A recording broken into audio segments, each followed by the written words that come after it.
first order of business is a public comment period. There being anyone here to address an item on the agenda, either for or against, have the opportunity to be heard. There being none, we'll move on to number two. Number two is the minutes of the previous meeting of 6/10/21. Robin has included those in our packets that we received. Has everybody had an opportunity to review them? Are there any additions, deletions, or corrections to the minutes?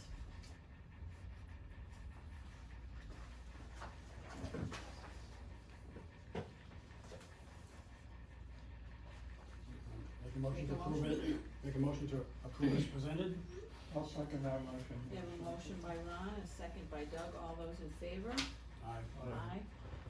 Opposed? None. Motion carried. Mary Ellen, budget report for the month of June. Oh, Mary Ellen. The first report is the statement of financial position. At 6:30, our total assets are $5,914,325.59. With I thought you were talking $5,000,000. about the time.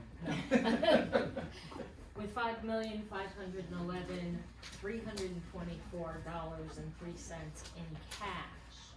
We have $176,591 in liabilities.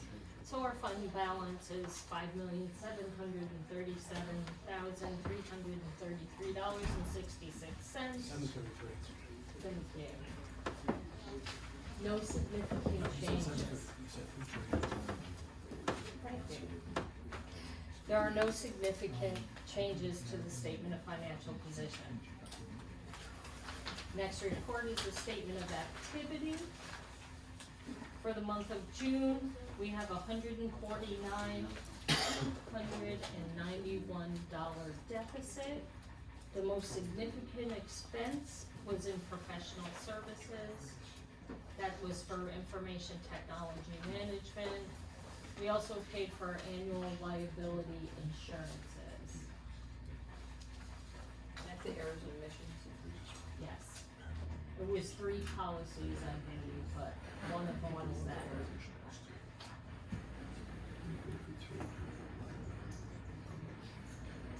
$13,013.29. And the last statement is, a P&L on Quackenbush, and of course, traditionally, we run at a deficit, $30,000 right now.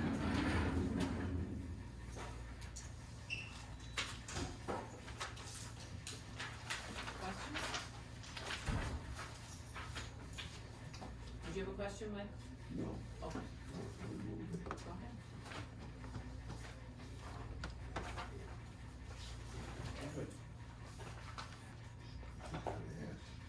No, you can make the motion if you'd like to, Mike.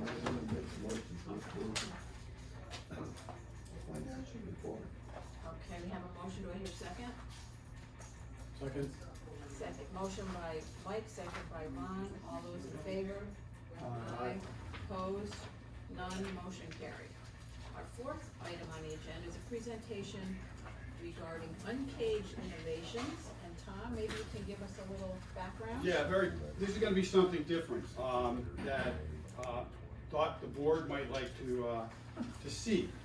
We are going to show you a relatively short video of a company that the IDA board provided roughly $50,000 to buy some equipment for. You approved that, the money's been expended, but I wanted to have an opportunity to make it real what that company is and what they did with the equipment. So with the help of Evan, we have in the room the founder and CEO of that company that actually is right below us in this building, right behind Mike Delarocca, Stephanie Downs, who is here for the premiere. No one's seen this presentation yet, this video, except Evan and myself. So you'll see that this video is tailored just for the Rensselaer County Industrial Development Agency. It's our message to you about how your investment was spent. Roll it.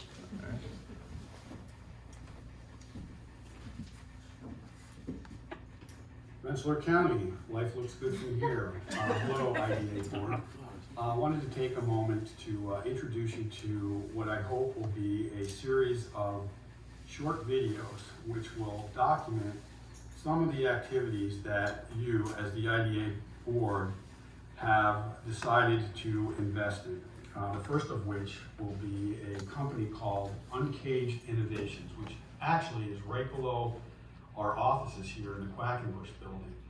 We're going to do a quick interview with the founder and CEO, Stephanie Downs, to give you sort of a sense of what the 50,000 plus in funding went to help her very interesting company. There's a great story behind it, and that investment is actually helping them move forward in a significant way. And I think you'll be impressed, not just in the technology of this company and how the equipment that you've subsidized for them is helping them, but also sort of the human side of how this group of individuals have come to Troy, New York, to the Quackenbush building, and it really has brought to life the concept that the Quackenbush building was founded on those years ago. You also invested in. So welcome to this series of videos. This is the first one, and we'll have a second one we're planning shortly thereafter. Thank you. Uncaged Innovations is a biomaterials company, and we're working on a next generation leather alternative, both a alternative for bovine leather and then also exotic animal skins. And the solutions will primarily be for the fashion industry, but also automotive and home goods or other segments that we could branch into. And we ended up in Troy because my partner, Dr. Pankaj Karande, is a professor at RPI. I come from the vegan products industry, so I'm very familiar with what's happening as far as lots of animal alternatives being developed. And I knew that there was a need in the fashion industry for better leather alternatives. And I read an article about work that Dr. Karande is doing at RPI, developing 3D printing solutions to create human skin for burn victims. And so I reached out to him and inquired, hey, if you could do this for human skin, could you do this for, say, animal skins? So that's how I ended up in Troy, because he's anchored here. I moved from St. Louis, Missouri, and we're kind of bringing in people from all over. And Troy, I will have to say, has absolutely stepped up for us.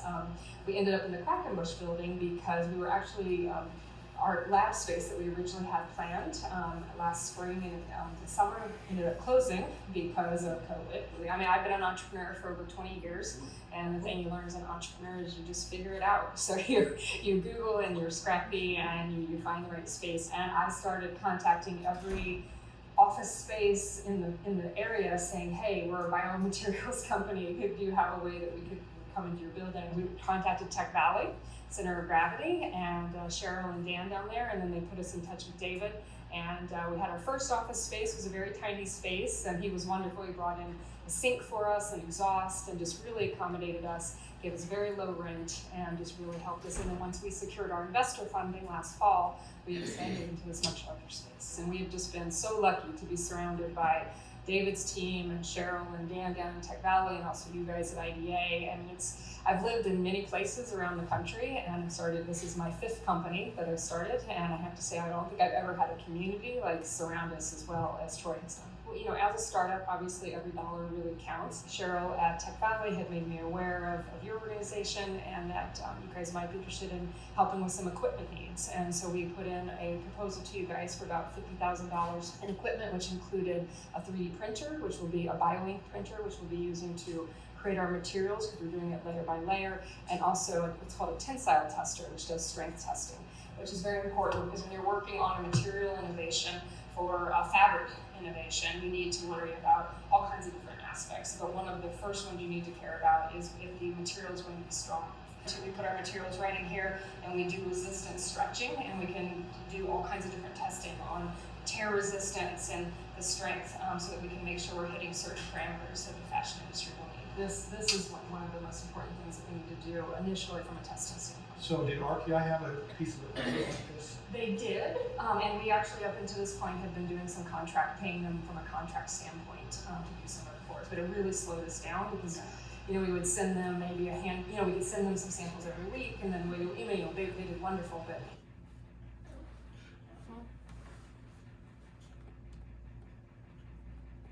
Oh jeez. While Evan's working on that, can you get us like fake Oh. leopard skins?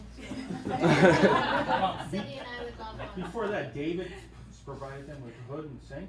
Where's my espresso machine? 5 years, I'm still waiting. I think about it, I do think about it, but I didn't set this up. That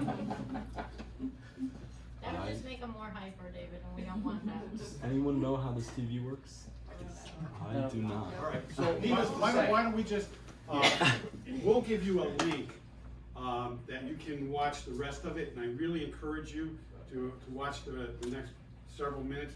But let me just ask Stephanie to stand up and maybe answer a couple of questions, and if you don't mind, Sure. I would like to ask the first one, which is He's a professor, be I didn't careful. say, oh my gosh. which is sort of the challenges that you face, that you talk about in the video. What are the biggest challenges? Well, there's COVID, so that it definitely wasn't a day last year that we didn't ask ourselves, were we absolutely out of our minds to start a company during COVID? But we just kind of powered through. But I mean, the main challenge really is just taking the current funding that we have. We did what's called a pre-seed raise last fall of $600,000, and then I put in some money into the company also. But the farther we can take that money and stretch it toward a prototype, then when we go to do our next investor raise, which will probably be at the end of this year, then the stronger of a position will be to bid for a higher valuation of the company. And every single step that we do that, every single raise, just makes us stronger and stronger. So, $50,000 grant is a huge help for us to be able to buy a couple pieces of equipment. Might mean a bigger valuation and get us closer to our next raise. Okay, I'd like to pursue this, but from the angle of one of the reasons the IDA, along with David Price, had the concept of a tech hub here, the Quackenbush building, was to attract businesses, and our dream was to be able to bring people from outside the area, not just within the Rensselaer County or the capital region, but your company is literally, your employees are almost all from outside the area that have relocated from across the country to come to Troy to work here. Tell us about that. Yeah, so Pankaj is here because he's part of RPI. I moved from St. Louis, and then we've moved in people from Texas. We have another person coming from Texas next month. Our principal scientist is from Connecticut. So because what we're doing is so specialized, it can be kind of challenging to find those specific skills.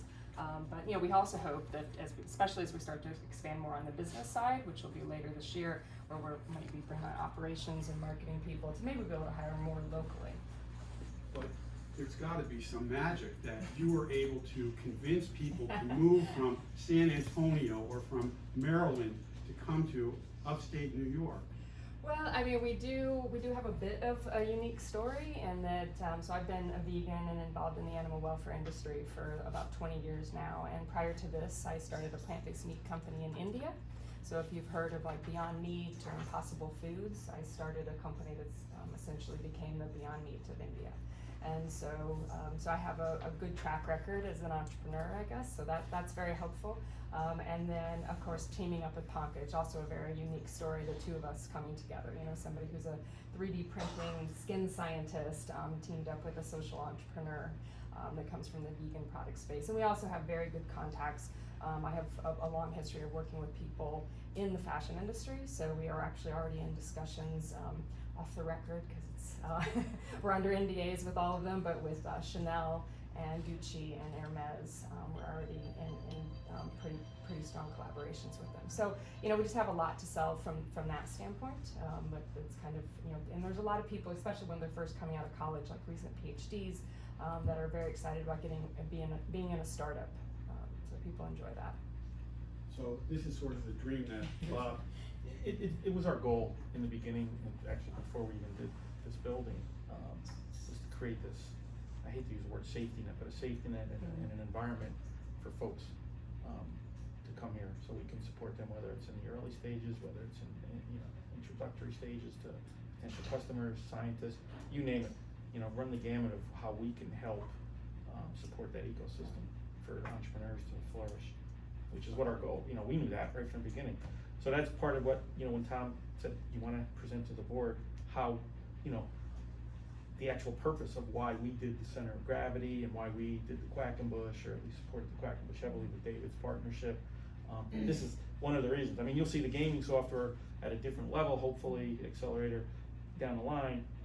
But again, that's kind of how we're spending our time, along with the other big projects. But this is really what we envisioned 10 plus years ago to do. So I guess it's a good thank you to you guys for supporting what we're doing. Yeah, and I do also have to, while he's here, give a shout out to David. No, don't do that, don't do that. He was incredible, and we literally had lost our lab space because our PI's lab shut down, and I just randomly emailed him, or through Tech Valley they connected me, and he just really stepped up and helped us. And then one of my favorite stories about Uncaged also will always be David letting me go down into the basement under the CVS building and just dig through the basement and find furniture that we could use. So that will always be the fun startup meeting, the fun startup memories of, the company in India. Within 2 years, we went from being just an idea to a 120-person company. And so it's always fun to look at those days when you're, putting together benches yourselves and digging shelves out of storage because you're in that scrappy mode and just having some fun with it. well, thank you for coming up. Yeah. At maybe some point in the future, we can Please. have a We'd little love floor it. downstairs. So, if anybody has any questions, I'm happy to either stay or.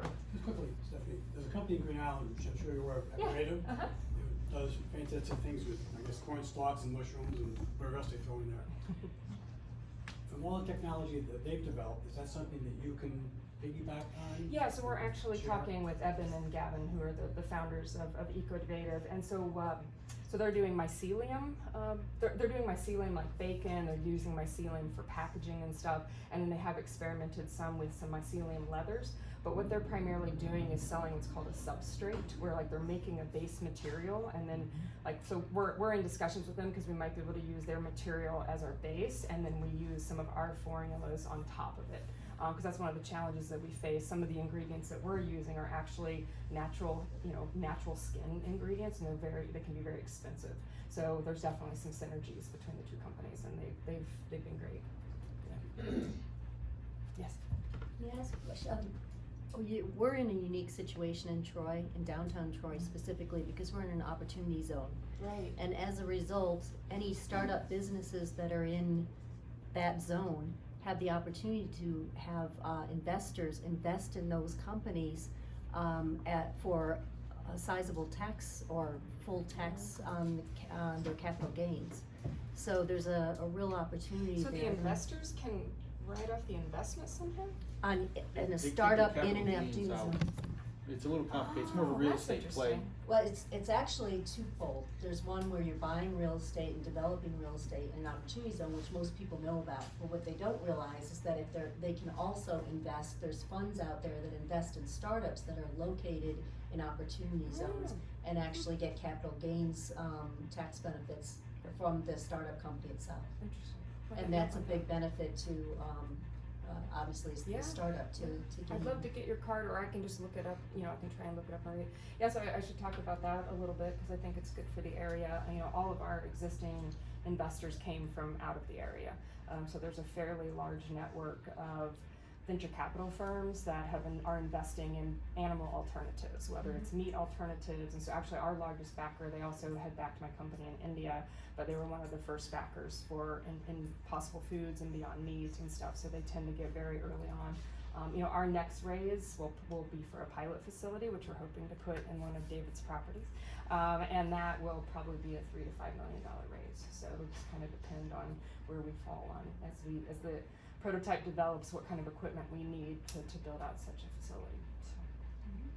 but hopefully we'll bring more money into the area. But we'd love to have local investors too. That's not a route, you know, that we've gone yet, but, you know, we'd always welcome that for sure. Thank you. Thank you both. Thank you. Thank you, Tom, for introducing us to Stephanie, and Stephanie, thank you. No problem. Sometime maybe we'll drop down to the Yeah, second floor and please do, see it. anytime. We're down there every day. There you go.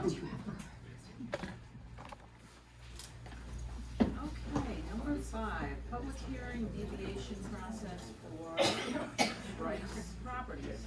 This, David is here, if you have any questions. yeah, David's here to discuss, but some of you may have read, not too long ago or heard, David's doing a redevelopment of the atrium and the parking garage. And, you know, we've been working and talking with David for a long time, part of David's vision, for downtown Troy. So Dave, you wanna give the USA Today headline of what you're doing? It's basically this on steroids. It's the Quackenbush building times 4, and for people like Stephanie, and hopefully her expansion, but other people like Vital Vio might come back. They have a need for a loading dock at the first level. This would provide them big manufacturing space to be an urban light manufacturer with a bunch of doctorates running the company. And, you know, part of it is there's a residential component to it that people can live in very close proximity to their offices or their manufacturing facility. I don't think, how many of your team is located in Rensselaer County or Troy? All of them. And that's been what we're finding out is with Zillon and Warner Brothers, any people come locating in the area from out of state, wherever, usually locate within walking distance of their offices. So not only is it a benefit to the project, but it's a benefit to the overall community because we're getting a lot of high income people locating in our towns and cities. But you probably saw the news, we're looking to rip down a big chunk of it and kind of make it more appropriate for the neighborhood. It's not gonna be necessarily old-timey, but it's gonna be a modern version of a Victorian scaled architecture. And one of the things I'm keen on producing is a Quackenbush Square right outside the building that will have urban plaza for the farmers market, for cafes and eateries. We have several all lined up, actually. Burrito is gonna move across and bring in one of his other ventures, which is Burger Wizard. They have a pizza place, they got a Chinese place. So it's gonna be like a food court, some kind of a burrito level vegan food court that will serve to bring more people like Stephanie and Valan and Warner Brothers into the thing and hopefully get Vital Vio back. I don't know, did we give Vital Vio any money? No. But they're still in Rensselaer County, so what's the difference to I you was guys? worked multiple years with those guys when they first came out from RPI. Well, in any case, Introducing- RPI got them, and Yep. they should be downtown, and I think everybody should be downtown in Rensselaer County. Well, I know we're excited about doing this, because David and I have been talking about this for years. So this is the first step for, you know, a real transformative project for downtown. Yeah, I think it is transformative, and certainly we've all heard how bad people's perception of the atrium is, and I've always wanted to correct it, and I finally got the opportunity to get. It was well deserved. Right. Yeah, no, it's ugly. It's not my fault. But I'm trying to correct it, and we corrected this building, and I think as a team, we could redo it Yep. over there. So as much as possible, I'm looking for your support. And you know, there are some aspects of that are a little bit out there, but I'm investing way more money in Troy than Troy's ready for right at the moment to do this. And I need your support to do that. Thank you, David. Yeah, I think that's enough. I do have drawings, but I think they're in flux. Turner Construction's the contractor, so it's not, I was the general contractor on this, if you ever heard any thing about delays, we're expecting Turner to go right through it. And we have an outside architect who's helping me, so, I'll be the designer and they'll be the real architects. I don't know, that's enough. Yeah, of course, good. The address here says 4 3rd Street plus the 4th Street address. Does this encompass the replacement of the garage also, which is? And I thank you. The main thrust of this thing is the garage should be retired within 5 years. And we are replacing it at the corner of Fulton and Fourth. Your attorney called this morning to verify the address. It's 49 4th Street. And that must just So been a four typo. might be- Yes, the garage. it's 49 4th Street. The garage is 35, but my hope is by next spring to make the Uncle Sam garage a 1-story structure and then demolish it and take our road show there and do the same thing. One thing I didn't say is we are hoping that we have some good support from the British entrepreneurial community coming too. We have a couple serious people looking to take a good amount of space in it from England. So not only is it from St. Louis, but we're trying to be international about it as well. And one of them actually has but enough about that. There's an international component to it. Remember, this is all recorded. Oh, my coach is telling me I've said too much. Any other questions? Now, this ties in about a discussion, I think, 2 meetings ago about where do these people relocate in Troy, or locate in Troy, especially companies like the gaming industry, where do they go and what space is available? And David, I think he's hit the nail on the head with this to say, I'm looking at the future and how we can keep those people here in Essex County and in downtown Troy. So. Yeah, it ties into a lot of what we're doing, the big picture. Okay. And we have- whether it's recorded or not, I told Tom, well, just to oversell. To oversell, I would be happy in the way that I did with Stephanie to offer very generous first-year terms to anybody locating from out of town. It's on the record now. That's it's demonstrated in Stephanie's venture, so I'm committed to that. Because no matter how stupid it is, I want a lot of people out on the sidewalk. Thanks, Dave. We have a resolution authorizing the executive director of the Rensselaer County Industrial Development Agency to hold a public hearing regarding and coordinate the deviation process with respect to a proposed project to be undertaken for the benefit of Bryce Properties LLC. I'll move that to the second. We have a motion by Doug, second by Ron. All those in favor? Aye. Opposed? None. Motion carried. Thank you guys so much. David, thank you. The next 3 resolutions have to deal with Greenbush Associates out in East Greenbush. And if you recall, we have multiple buildings with multiple pilots, and a couple of buildings came off our project list, if you will. Pilots have ended. So we wanted to do so that it was consistent with tax payments within that Greenbush Technology Park. So these next 3 resolutions kind of equalize the tax structure for those all the buildings within the parks. So if anybody has questions, we can get into. Nadine did these, right? Yes. Yes. So we get into some of the details. We could ask Nadine specifics, but essentially that was the concept, so that we could have consistent taxing across multiple buildings in the same park. So this is locked in That's 2 a years. dollar amount. Yeah, locked in a dollar value because there's been some. It's not a percentage of the assessment. No, it's a fixed payment. Right. Okay. We wanted to address the Which I fluctuations in the assessments. Which I think that's much better Okay. considering The location. whatever. Okay. The first one I'll introduce and then we can ask Nadine if we have questions, is number 6. Resolution authorizing the executive director to send a letter to the chief executive officers of the affected taxing entities, informing them of proposed deviation from the agency's uniform tax exemption policy in connection with the proposed Greenbush Associates LLC 30 Tech Valley project, the company. there any questions? Nadine? And I have a similar question, but it affects all three. If I can take the first example, you look at the taxes, initial taxes proposed for 22 and 23 Yep. of 70,000 and 72,000 on page A2.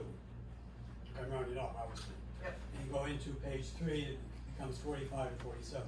So change, savings of 25,000 each, so a $50,000 savings, correct?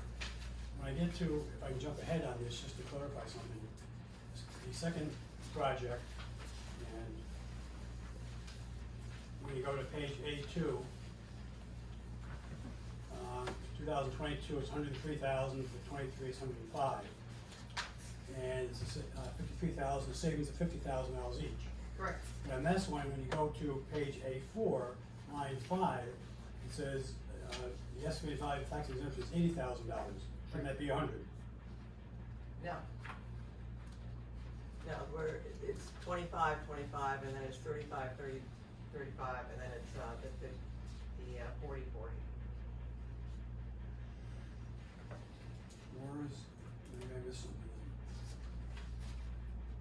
So it should be 70, be 50, they're not in consecutive order, depends on how much they were paying initially.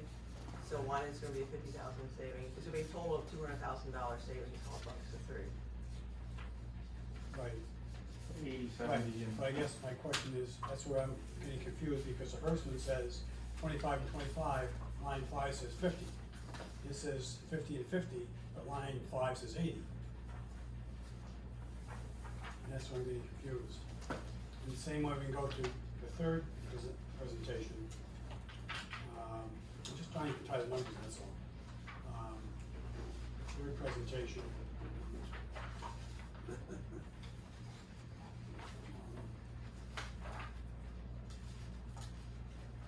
The savings is 25 and 25. Where are you And that right now? shows- and that Hold a shows- second, what page you want? No, no. Well, I'm just trying to clarify with Nadine. Okay, well, I'm- it's going to be the 70, 80, and the 50. So if I'll look at it and see, make sure that the. Make sure they're consistent across. Consistent. No, what I'm saying is, if 25 and 25 is 50, why isn't 50 and 50 100 instead of 80? Right. And why isn't 25 and 25 50 instead of 70? I'm saying line 5 doesn't tie into. Right. That could, it could be just a math Yes. issue that she wants, that she'll Yes. fix. You understand what I'm saying, Nadine? Yes, I do. Yeah. Are those two numbers wrong, 80 and 70, or am I just not? No, getting this it would be a right? total of 50 for the one, total of 70 for the other, and a total of 80 for the other. Right. So if the one line is incorrect, I'll correct it. Okay, no, I think 70 and 80 might be correct, but, well. But at least that's something we could look at before the actual I'm saying, documents based go on out. numbers we say with 25 and 25, should be 50 instead of 70, they still come up to 200. Yes. Because 100 is 80, so you're off 20 here and 30 there, but you add them all together. The total's right, I'm saying the individual breakdown. I'm Okay. Am I confusing you? No. Okay. And I assume the tax entities are all in favor of this? They've been approached? Well, as you know, Greenbush has always been, an issue to deal with. So we'll find out when we send out the deviation letters. And we have to have a public hearing on this. Public correct? hearing, Yeah. right, and then. No, we do not need a public hearing, it's just Oh, it's less than, yeah, right. 100,000 for each one. For each one. Oh, okay. Well, usually the people don't come for public hearing anyway. It's the taxing entities that respond, so. Right. Okay. Question, any other questions for Nadine? Okay, there being none, No, No. no. no, we gotta do Sorry. number 5. Charlie. Pilot deviation notice resolution to amend pilot for Greenbush Associates LLC 30 Tech Valley project. And that's, agenda item 6, do I hear a motion? So moved. Michael, do I have a second? Second by Doug, all those in favor? Aye, opposed, none, motion carried. Okay, the next one is also a pilot deviation notice resolution to amend the pilot Greenbush Associates LLC 31 Tech Valley project.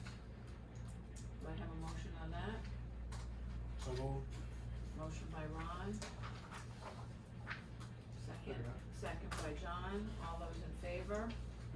Aye, opposed, none, motion carried, and then the third one in this packet for Greenbush Associates is also a pilot deviation notice resolution to amend the pilot for Greenbush Associates LLC 33 Tech Valley project. I'll move that to the table, Madam Chair. I have a motion by Doug, do I hear a second? Second by Mike, all those in favor? Aye, opposed, none, motion carried. Okay, number 9, we're moving on to an amended approving resolution for Metropolitan Life Insurance Company and MetLife Services and Solutions LLC 2021 project. Yes, when we did the approving resolution, we thought there were going to be employees. But with the Metropolitan Life changing, they have a lot of independent contractors and, so they don't want to be responsible for having any kind of employee headcount, which, they discussed with the IDA. So I had to amend the approving resolutions to reflect that because our documents have that all riddled throughout them. And so we need to be consistent with the approving resolution and the documents. So I needed to amend the approving resolution to reflect that there's no employees. Now, is this for equipment? This is the information in the call center. Every other Information center. It's the same with, they essentially sold out to farmers, a lot of it, but they're keeping a certain number as contractors. But technically, there's not direct employees of MetLife, so there'd be some violation, if you will, of the existing agreement. So this just modifies the existing agreement to reflect that. Did I say that right? Yes, and the explanation is attached to the resolution, right directly from that life. Got a word when we get lawyers involved. Hey. Oh, I'm surrounded. I'm at the wrong end of the table. Well, we have to be careful about how it's presented, that's the thing, Nadine, because Right. we're trying to Right. maintain jobs within the county. Correct. Okay. Questions? Resolution amending a resolution entitled Resolution Authorizing Execution of Documents in Connection with Commercial Project for the Benefit of Metropolitan Life Insurance Company and MetLife Services and Solutions LLC, collectively the company. Make a motion to approve as presented? I have a motion by Ron, second by Mike, all those in favor? Aye. Aye, opposed, none, motion carried. Okay, this is a resolution authorizing amendment to a professional services agreement with CT Mail.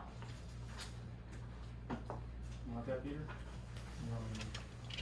Just that, we have, an obligation every year to certify, I guess, that we're in compliance with the, plan down there, in South Troy Industrial Park. DEC plan. With the DEC, correct.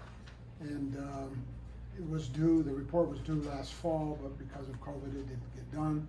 So CT Mail is proposing to do it, and DEC is asking us to hurry up and do it. So this would authorize them to do it at the price that's stated in the proposal there, which is about the same as it's been for the last few years.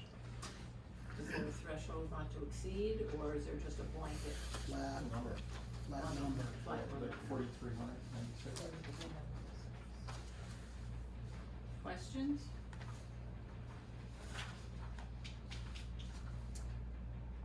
Okay, resolution authorizing amendment of professional services agreement with CT Mail Associates, do I hear a motion?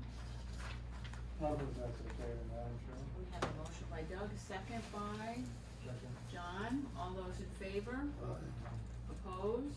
Aye. None, motion carried.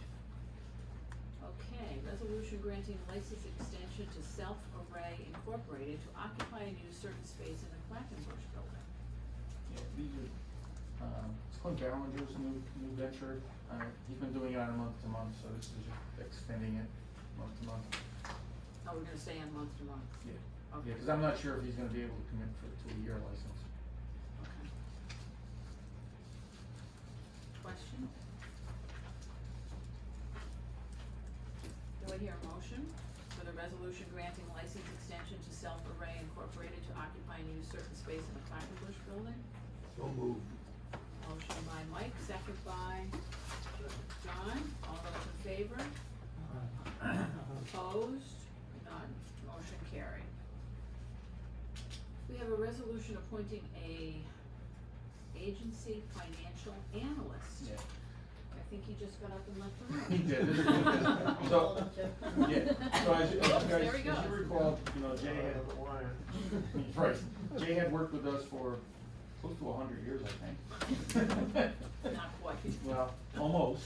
But Jay did retire at the end of June, but he has, you know, graciously, still on an as-needed basis will accept our calls, I think.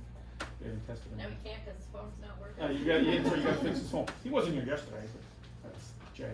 But Lucas is gonna pick up Jay's work.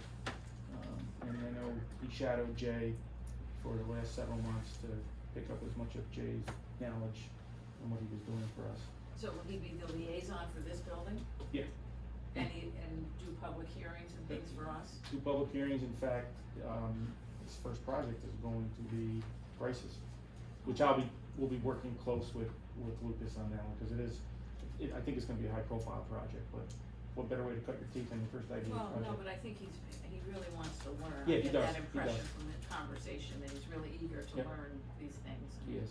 Smart young man, he'll be fine. Yeah, he came to us when Jay said he wanted to retire. He said, Bob, I'd love to jump in on this. So he showed the eagerness and the technical qualifications to do it, so I think it works really well for us. And he's gonna be paid through payroll. I didn't look at Robin on that one, all the She's detail. nodding. Yeah, okay.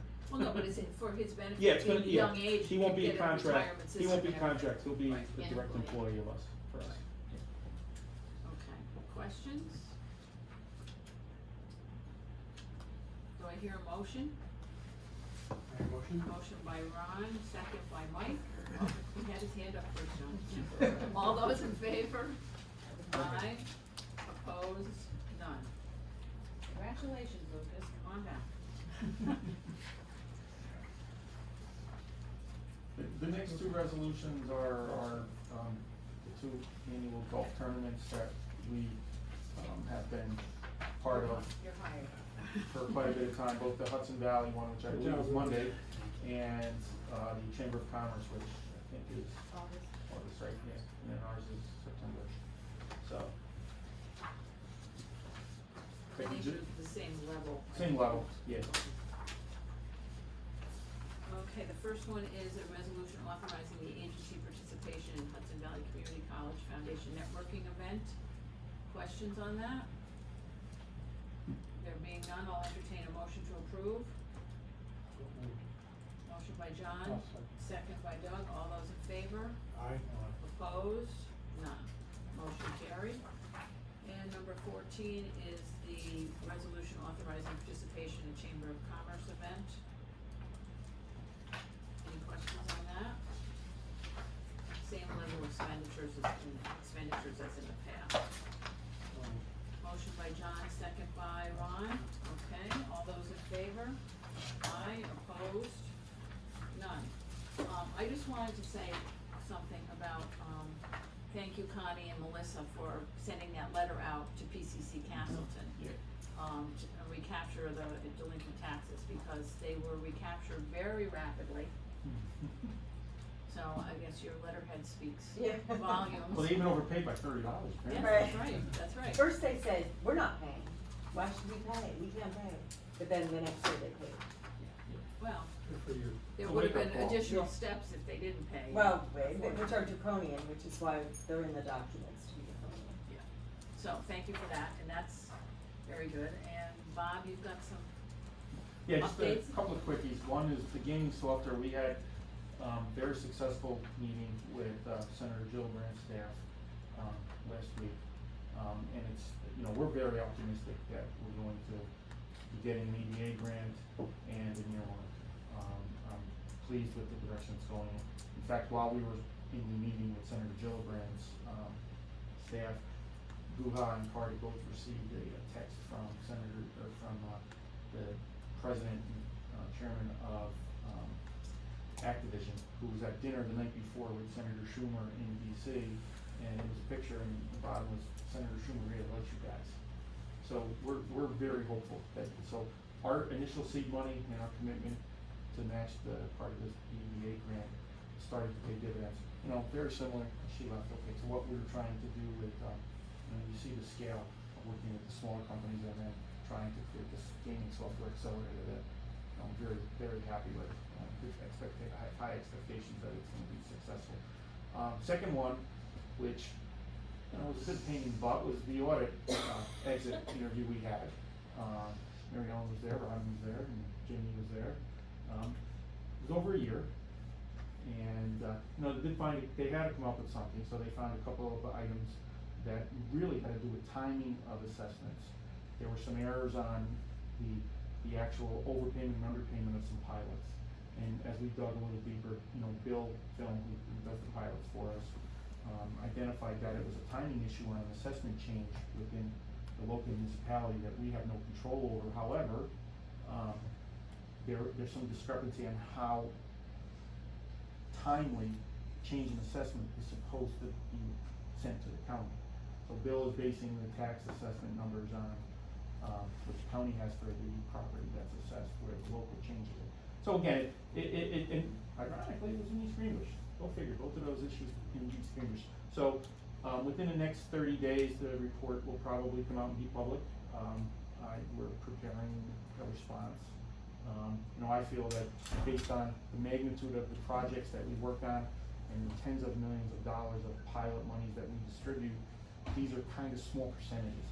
So I know Robin and Mary Ellen are working on getting me, our big picture, if you will, the data, so that I have some of that to counter if it becomes a headline, which I think it might. Well, I think also, Bob, there's no statute of limitation, well, there is a 3-year. It's 3 years, I believe, that statute of we limitation can go to back. correct the billing. Right, we can correct the billing. Right. One person was underbilled, one was person was overbilled, and that there was a lot of smaller ones, but one was, and I say roughly, they were right like 100,000 each.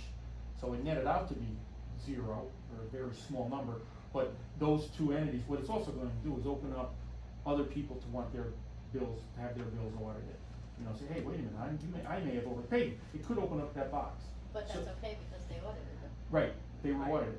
So I feel good about it. It wasn't, it's not something we did, Lucas is going, that's part of one of his duties is going to be, a second set of eyes, which the auditor did say we should be doing, a second set of eyes on those numbers before they get mailed. But we also, now we know the third step is make sure that the town and Rensselaer County's tax bureau are in sync with the numbers from the assessment. So that was clear that communication isn't timely the way it should be. And again, we don't know whose fault that really is, other than we take the numbers from the county's assessment. So, that's the audit to expect. It may come out before our next meeting. I don't think it will. I mean, it's right around that 30-day window. So, Well, but the thing is, as long as the municipalities can be made whole yeah, on any errors yes, that were found. yeah, that can happen. That's a very important thing. But it's also, the forward-looking part of it is to make sure that this doesn't continue to happen, which I think in East Greenwich is Do a wonderful job managing your money, right? They'll always get mixed up. Yeah, I agree with you, Mike. That's what they do. Need to find something. And the third one is actually, good news, it's kind of a celebration. Robin, John, we've had some folks that we thought we finally can get together in a crowd without wearing masks or being, told we can't. So, just looking at the details, July 20th, I can't see what I was. Tuesday. So, yeah, Tuesday, July 20th, that we're gonna have a, dinner, a little reception with hors d'oeuvres. We're limited to 20 people, so I wanted to share with that board and staff. We're invited, good or bad news for some of us, no spouse, because we probably would exceed the 20, so that's You actually. say they limited to 20? Did I say that on record? Sorry. I'm got the couch tonight. There's the details of it. If you want any more, we'll provide it. But it should. We'll be calling you to see it, or you can just call us and let us know. If you're coming, right? Let us know so we have at least a count. But we're maxed at 20. Sorry, I can't help myself sometimes. Thank God that espresso machine's not down Retirement here. party for me that I'm not retired. Right. Makes no They sense, limited but- to 20 people? But it's also to celebrate Jay, if Jay can make it, And and John. John's. for all John. the, John most importantly, because John gave half of his life Right. Right? Is I it- think so. God, So, that's it for my update. If anyone has questions, we Okay. can get out of here before 5 o'clock. Not any other business? I guess not. Michael, you're dying to make that motion. Oh, Okay. wait, can I interrupt? Wait a I have minute. because Michael wants to perhaps hear about maybe a preview as to the next IDA board meeting. If you get my drift. Guess you don't. Oh, yes, I do. So Montreal. the next board meeting, I do, because we talked about it today, I brought it up. I think we're getting, as I said, the gaming software accelerator is really starting to gain a lot of traction external to the IDA. We have our not-for-profit board created. We have a deck that we've been using, and I think Renee's the only one of our board members that's actually seen the deck that we're using. It's a presentation. Presentation, sorry, I'm using terminology sometimes, I forget where I am. So, so the presentation, I'd like to have that as part of one of our items on the agenda, a presentation. And one of the gentlemen who probably do it because he's in Montreal is Jason Delarocca. And he could be a long lost cousin of yours, Michael, we don't know. But he will probably present that, to us next meeting. Yes, the our next meeting. I won't be here. Well, we don't wanna wait till September because we may have other I'm- things. I'm sorry, I'll be out of the country. Oh, I hope Italy. You'll be in Canada. Either way, that's what I'm planning for next month. I'm out of the country for 2 weeks, Italy? first time. Really? Yeah. In 2 Well, years. the governor let me go. Right. You know. Well, good for you. Maybe we can move that to Italy in our next meeting. So, that's it, guys. Okay. Trying to make sure we can ring the bell before. Motion to adjourn, second by John. All Go those in back to work. favor? So, Opposed, none. Killing me,